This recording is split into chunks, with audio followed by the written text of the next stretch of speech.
Assalamualaikum para sobat mania. Selamat datang kembali para penggemar artis jalanan. Banyaknya pelemparan batu oleh orang-orang yang tidak bertanggung jawab di jalur lintas Sumatera semakin meresahkan. Tentu saja hal ini menyebabkan banyak kerugian bagi pemilik perusahaan otobus. Bukan hanya pemilik bus terkena serpihan kaca, keselamatan penumpang tentu saja sangat terancam akibat dari lemparan tersebut.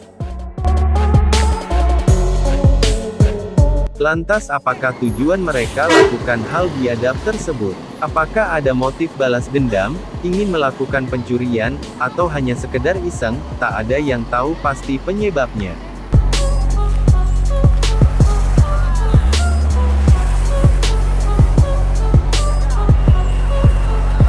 Baru-baru ini bis NPM Sutan Klas berkaroseri Adi Putro yang jadi korban kebiadaban para pelaku. Dilansir dari salah satu postingan dari Mania Group FM Lover, kaca bas depan pecah dan banyak lumpur yang bertebaran. Diduga bis ini dilempar menggunakan batu yang dilapisi lumpur. Semoga saja pihak berwajib bisa menindak pelaku kejahatan ini, karena sudah merugikan banyak pihak.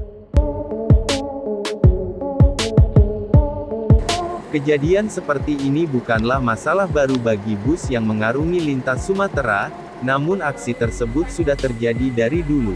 Apakah ini sudah menjadi penyakit kronis bagi para pelaku, karena hingga saat ini masih saja banyak korban berjatuhan.